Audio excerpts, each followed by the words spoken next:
नमस्कार दोस्तों। आज मैं आपके सामने लेके आया हूँ क्लास 12th का अध्याय नंबर 2, राजा, किसान और नगर, जिसमें हम 600 ईसा पूर्व से 600 ईस्वी के मध्य में भारत में क्या क्या परिवर्तन हुए इसका अध्ययन करेंगे। इस टाइम पीरियड में उत्तर भारत, दक्कन के पठार के क्षेत्र तथा कर्नाटक जैसे उपमहाद्वीप के कई क्षेत्रों में कृषक बस्तियां अस्तित्व में आई और दक्कन व दक्षिण भारत के क्षेत्रों में चरवाहे बस्तियां अस्तित्व में आने लगी थी। और इसी टाइम पीरियड में मध्य तथा दक्षिण भारत में शवों का के अंतिम संस्कार के नए तरीके सामने आए, जिसे हम महापाषाण के नाम से जानते हैं।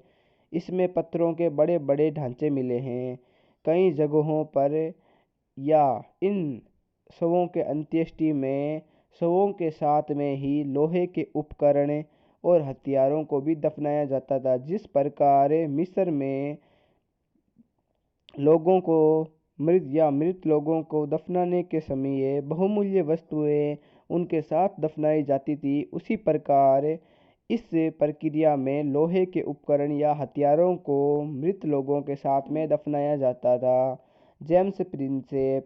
जेम्स प्रिंसेप एक ईस्ट इंडिया कंपनी का अधिकारी था। इसने अशोक के ब्राह्मी व खरोष्टी में लिखे हुए अभिलेखों का अर्थ निकाला। और कब निकाला? 1838 में, और दशक था 1830 का। इसी कारण भारतीय अभिलेख विज्ञान में प्रगति होना शुरू हुआ। अभिलेखों या अशोक के अभिलेखों में पियदसी क्या नाम मिला? पियदसी नाम मिला, जिसका अर्थ है मनोहर मुखाकृति वाला राजा। मनोहर मुखाकृति वाला राजा। कुछ पर अशोक नाम मिला है, कुछ पर अशोक नाम मिला है और कुछ पर पियदसी। पियदसी का अर्थ मनोहर मुखाकृति वाला राजा। और बौद्ध ग्रंथों के अनुसार अशोक सर्वाधिक प्रसिद्ध शासक था। 600 ईसा पूर्व से 600 ईस्वी के मध्य में 16 महाजनपदों का उदय भी हुआ। कब हुआ? 6ठी शताब्दी ईसा पूर्व में। 6ठी शताब्दी ईसा पूर्व से 600 ईसा ईस्वी तक। और 6ठी शताब्दी ईसा पूर्व में गंगा घाटी में नगरीय क्रांति या नगरीय सभ्यता का उद्भव होना प्रारंभ हो गया। और महाजनपदों का उल्लेख 2 ग्रंथों में मिलता है। पहला ग्रंथ बौद्ध ग्रंथ है, जो अंगुत्तर निकाय है। कौन सा निकाय? अंगुत्तर निकाय। अंगुत्तर निकाय बौद्ध ग्रंथ है एक, जिसमें 16 महाजनपदों का उल्लेख है। वहीं जैन ग्रंथ भगवती सूत्र में भी 16 महाजनपदों का उल्लेख किया गया है। वज्जी, जो एक गण का समूह है, गण या लोगों का एक समूह के द्वारा शासन किया जाता है। इसमें प्रत्येक व्यक्ति शासक होता है, किंतु बाकी के जो भी महाजनपद थे वज्जी को छोड़कर उनमें एक ही व्यक्ति का शासन था। बाकी के महाजनपदों में जैसे मगध, कौशल, कुरु, पांचाल, गंधार, अवंती, मत्स्य, काशी और अंग और शूरसेन, यह सर्वाधिक शक्तिशाली शासक या महाजनपदों में से एक थे। अधिकांश में इनमें राजा का ही शासन था, किंतु वज्जी एकमात्र ऐसा महाजनपद था जिसमें गण या संघ के द्वारा शासन किया जाता था। और इसमें यह नियम था कि प्रत्येक व्यक्ति ही यहाँ का राजा है। कई लोगों के समूह के शासन को ही गण या संघ का शासन कहा जाता है। धर्मशास्त्र, धर्मशास्त्रों की रचना 6ठी शताब्दी ईसा पूर्व में प्रारंभ हुई थी। शासक व अन्य के लिए नियम धर्मशास्त्रों में उल्लेखित किए गए हैं। और शासकों से यह अपेक्षा की जाती थी कि वे क्षत्रिय हों और उनका कार्य किसान, व्यापारियों और शिल्पकारों से कर तथा भेंट वसूलना था। और संपत्ति जुटाने के लिए एक वैध उपाय पड़ोसी राज्य पर आक्रमण करके धन इकट्ठा करना था। और यह सब उल्लेख किसमें किया गया है? तो धर्मशास्त्रों में। धर्मशास्त्रों की रचना कब हुई? तो 6ठी शताब्दी ईसा पूर्व में। मगध 6ठी से 4ठी शताब्दी ईसा पूर्व में सबसे शक्तिशाली महाजनपद था। क्या था? सबसे शक्तिशाली महाजनपद मगध था। कब? 6ठी से 4ठी शताब्दी ईसा पूर्व के मध्य। और शक्तिशाली होने के कारण क्या क्या थे? तो खेती की उपज का अच्छा होना एक तो प्रमुख कारण था, खेती की उपज होना। दूसरा था लोहे की खदानें, जो पहले बिहार में थी किंतु वर्तमान में झारखंड में उपस्थित है, जिस कारण या लोहे की खदानों की उपलब्धता के कारण उपकरण बनाना आसान हो गया था। हाथी की उपलब्धता, जो सेना के एक महत्वपूर्ण अंग थे। हाथियों की बहुत अधिक उपलब्धता थी, जैसे में उड़ीसा के जंगलों में बहुत अधिक हाथी पाए जाते थे। गंगा व उसकी उपनदियों के द्वारा आवागमन का सस्ता मार्ग होना। शासकों की नीतियाँ जैन व बौद्ध धर्म के अनुसार यहाँ पर हुए। महत्वाकांक्षी शासक बिंबिसार, अजातशत्रु या महापद्मनंद थे। इनकी नीतियाँ मंत्री लागू करते थे। इनके द्वारा जो भी नीतियाँ बनाई जाती थी वह इनके मंत्रियों के द्वारा लागू की जाती थी। राजगृह, यह मगध की प्रारंभिक राजधानी थी। क्या थी? मगध की प्रारंभिक राजधानी। आधुनिक बिहार के राजगीर का प्राकृत नाम राजगृह है। अर्थ, राजाओं का घर, किलेबंद शहर जो पहाड़ियों के मध्य में स्थित था। राजगृह एक किलेबंद शहर था जो पहाड़ियों के मध्य में स्थित था। 4वीं से 6वीं शताब्दी ईसा पूर्व में पाटलिपुत्र को राजधानी बनाया गया था। 4वीं से 6वीं शताब्दी ईसा पूर्व के मध्य में राजगृह की जगह पर पाटलिपुत्र को राजधानी बनाया गया, जिसका वर्तमान में नाम पटना है, जो बिहार की वर्तमान राजधानी है। पहले इसका नाम पाटलीग्राम था। कब? पहले जब ये राजधानी नहीं थी मगध की, उस समय इसका नाम पाटलीग्राम था। गंगा के रास्ते आवागमन का मार्ग, यह गंगा नदी के किनारे स्थित होने के कारण एक सस्ता आवागमन का मार्ग भी प्रदत्त करती थी। चंद्रगुप्त मौर्य, मौर्य साम्राज्य का संस्थापक चंद्रगुप्त मौर्य था, जिसने 321 ईसा पूर्व में या इसके लगभग में मौर्य साम्राज्य की नींव रखी और इसका शासन पश्चिमोत्तर में अफगानिस्तान से लेकर बलूचिस्तान तक था। और इसके पोते का नाम अशोक था, जो आरंभिक भारत का सर्वप्रसिद्ध शासक बना। और प्रारंभिक जो हमारे राजनेता थे, उन्होंने अशोक के ही नक्शे कदम पर चलना अच्छा माना और अशोक को महान होने की उपाधि भी दी थी।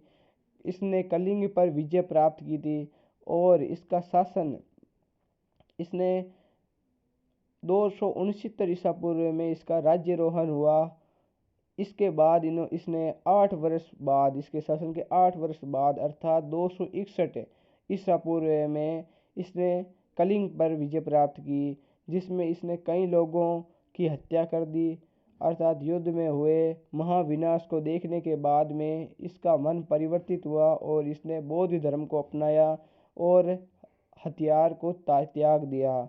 मेगस्थनीज इन्हीं के काल में भारत आया था। किसके काल में मेगस्थनीज भारत आया था? तो चंद्रगुप्त मौर्य के काल में आए। मौर्य वंश के बारे में जानकारी। पुरातात्विक प्रमाण, विशेषतः मूर्तिकला, इतिहास की रचना।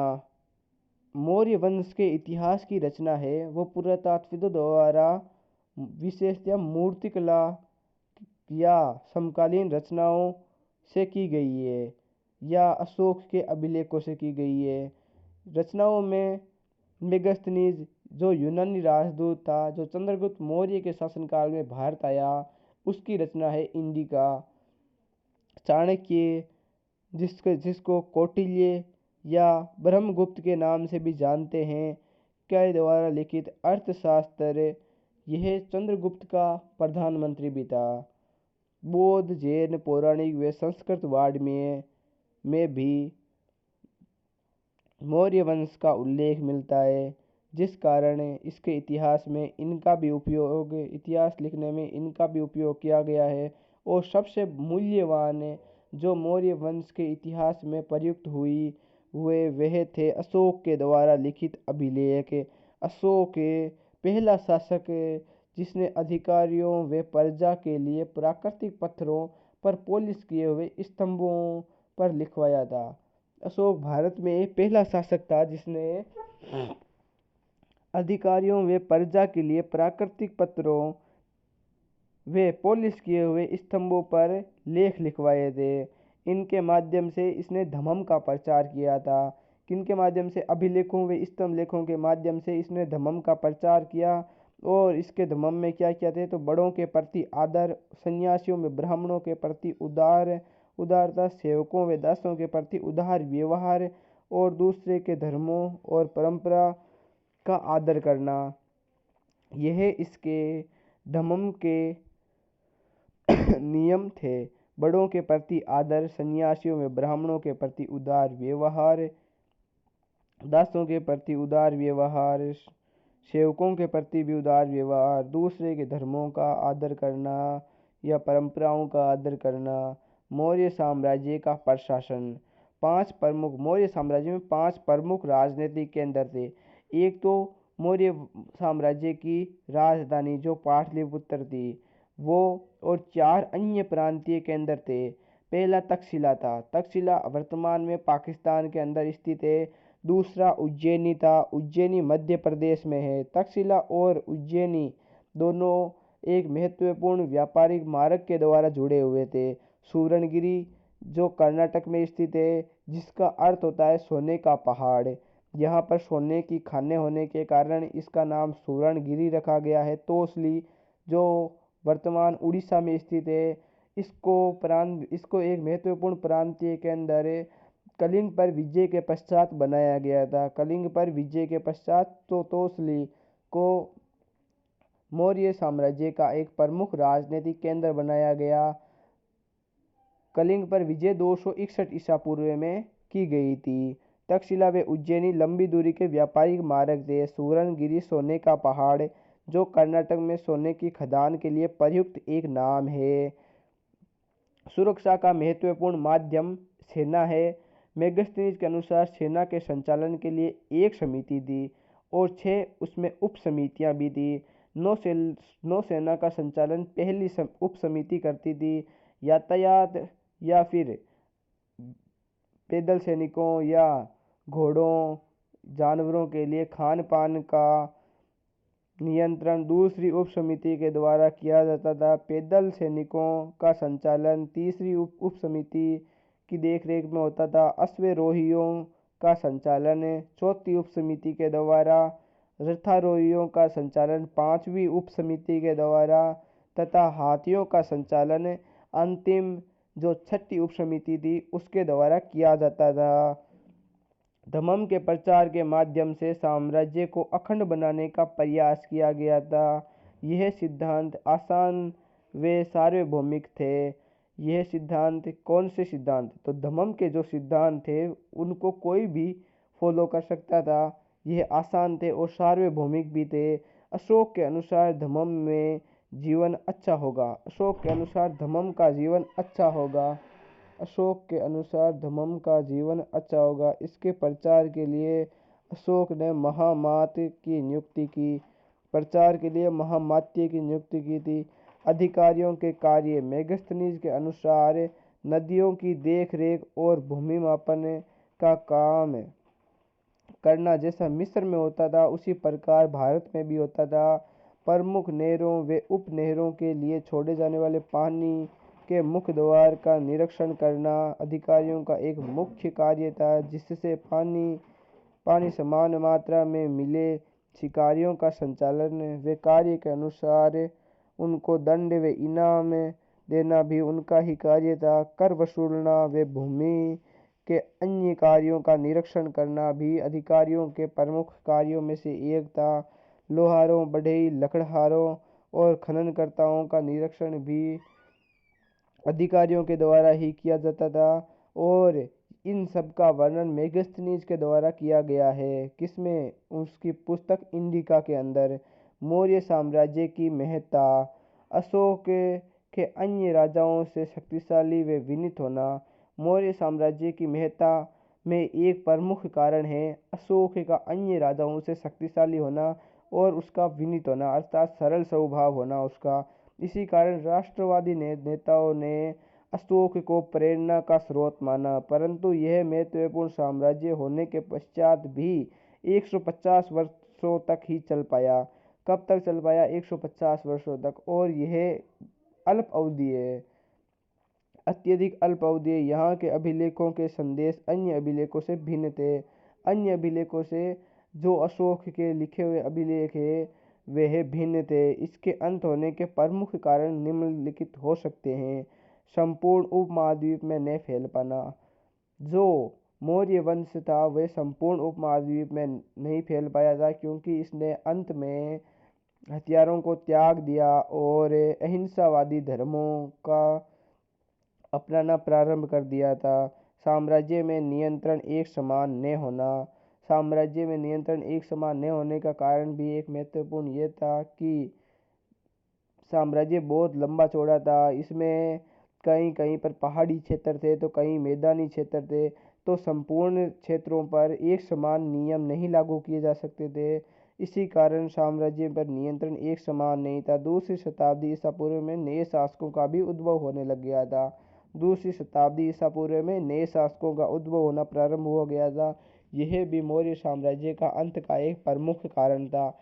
जैन धर्म व बौद्ध धर्म जैसे अहिंसावादी धर्मों का पालन करना भी मौर्य साम्राज्य का अंत का एक प्रमुख कारण था। दक्षिण के राजाओं और सरदार। दक्षिण के राजा और सरदार।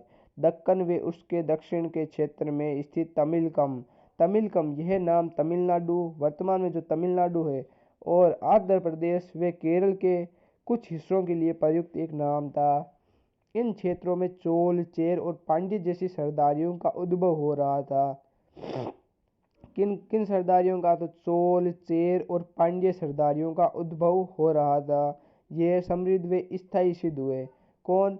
तो दक्षिण के जो राजा या फिर सरदार थे यह समृद्ध और स्थायी सिद्ध हुए। और इन सब की जानकारी हमें तमिल संगम ग्रंथों से मिलती है। तमिल संगम ग्रंथों से हमको किसकी जानकारी मिलती है?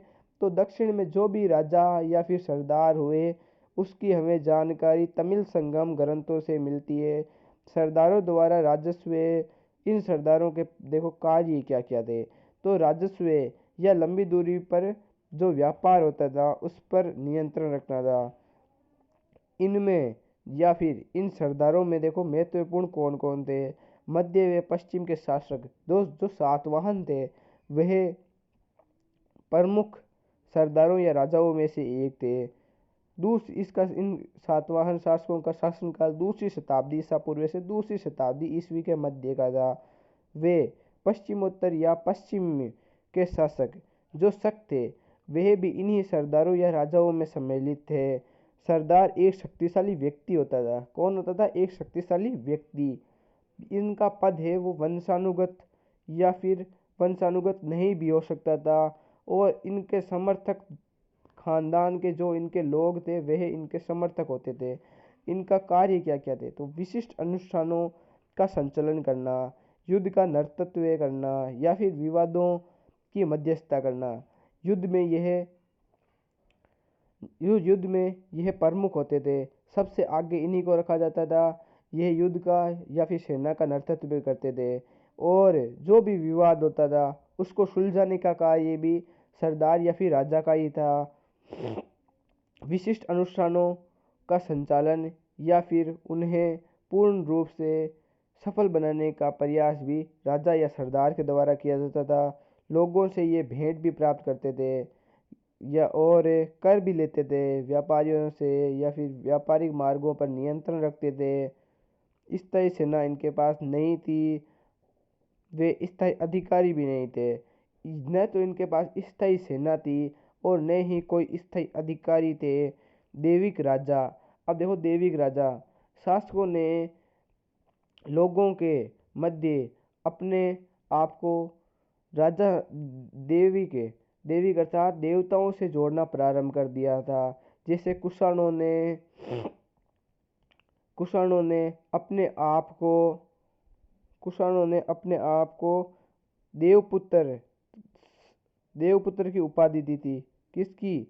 देवपुत्र की उपाधि। और किनसे प्रेरित होकर? तो चीनी शासकों से प्रेरित होकर इन्होंने अपने आप को देवपुत्र की उपाधि दी। चीनी शासकों ने अपने आप को स्वर्ग पुत्र की उपाधि दी थी।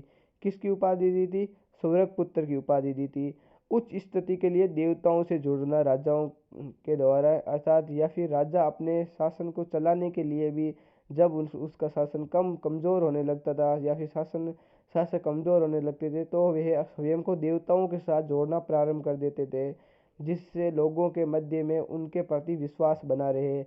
मध्य एशिया से पश्चिमोत्तर भारत में देवताओं के साथ में शासकों को जोड़ना एक अविस्मरणीय प्रक्रिया बन चुका था।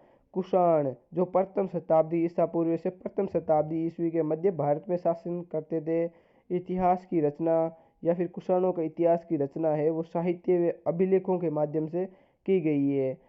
राजधर्म प्रस्तुत करने का सर्वोत्तम परिणाम सिक्कों और मूर्तियों से मिला। इन्होंने राजधर्म को प्रस्तुत करने के लिए सिक्कों और मूर्तियों का प्रयोग किया।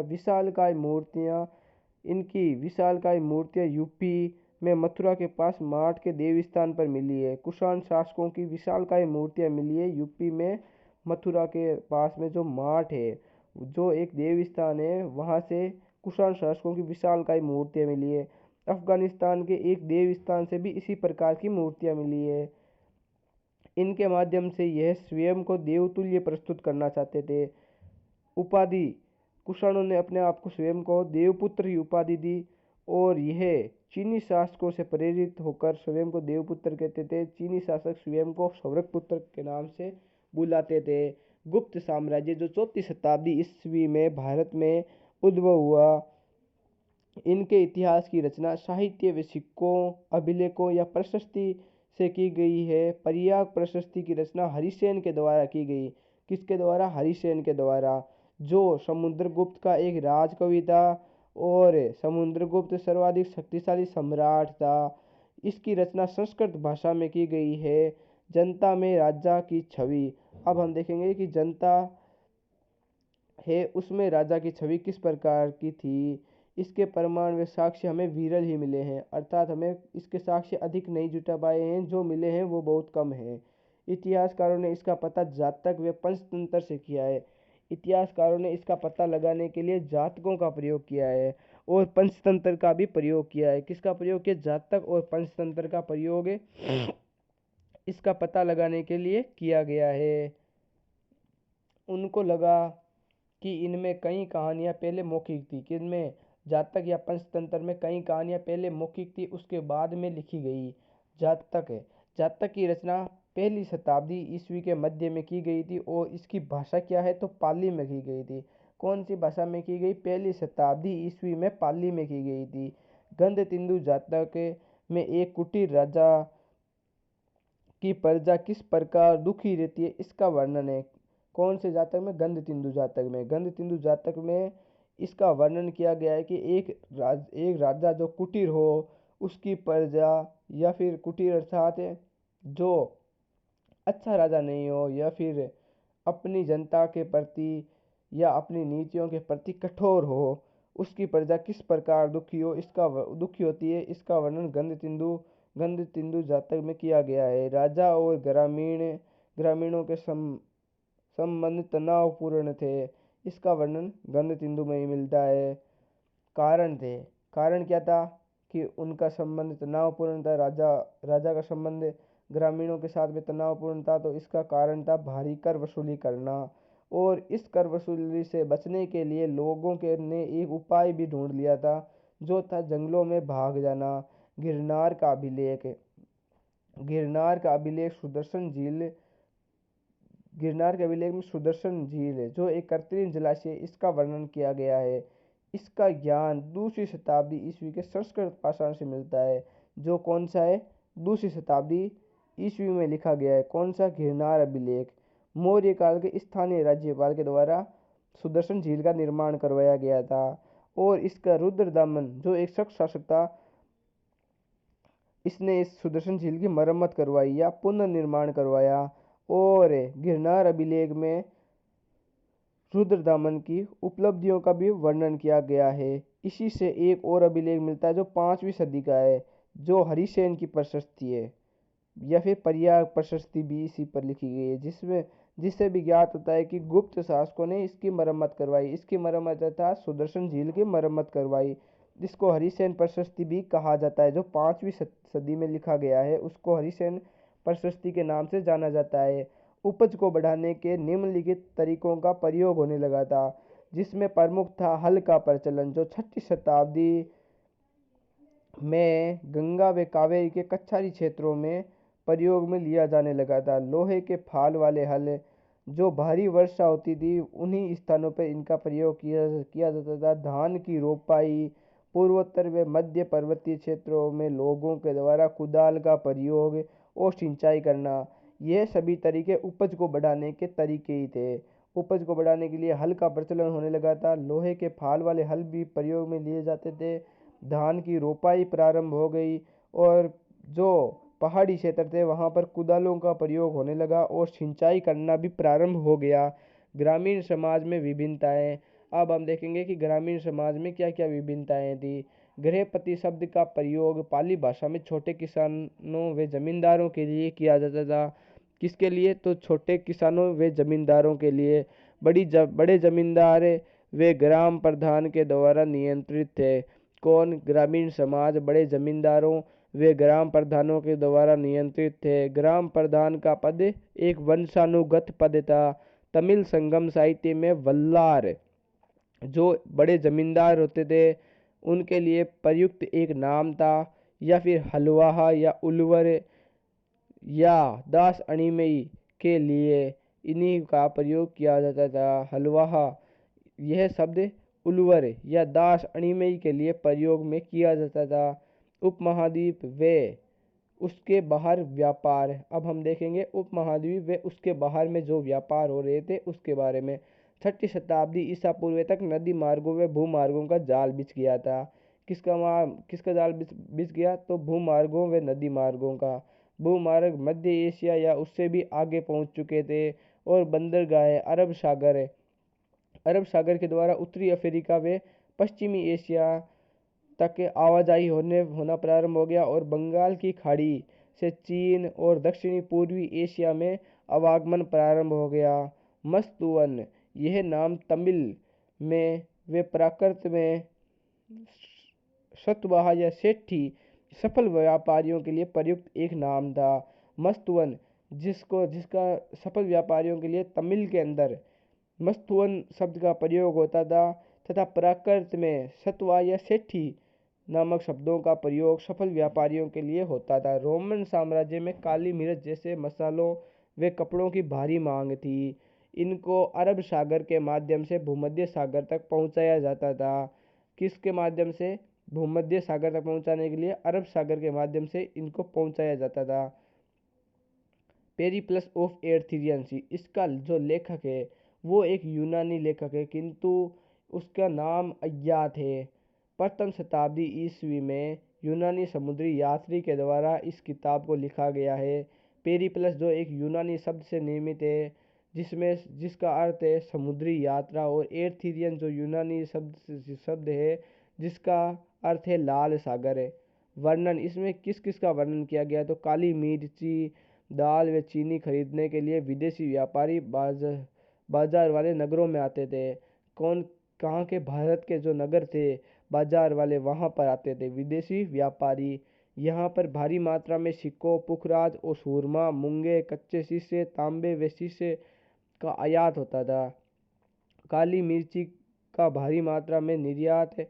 काली मिर्ची का भारी मात्रा में भारत से दूसरे देशों में निर्यात किया जाता था। वे मोतियों, हाथीदांत, रेशमी वस्त्र, पारदर्शी पत्थर, हीरों व काले नगे, कछुए की खोपड़ी का आयात भारत में किया जाता था। तमिलनाडु के कोडुमनाल से बहुमूल्य व कम मूल्यवान पत्थरों से बनाए जाने वाले मूंगे उद्योग के साक्ष्य मिले हैं। संभवतः यह पेरिप्लस ऑफ एर्थीरियन सी में वर्णित वही स्थान है। धन्यवाद दोस्तों, आज के लिए बस इतना ही।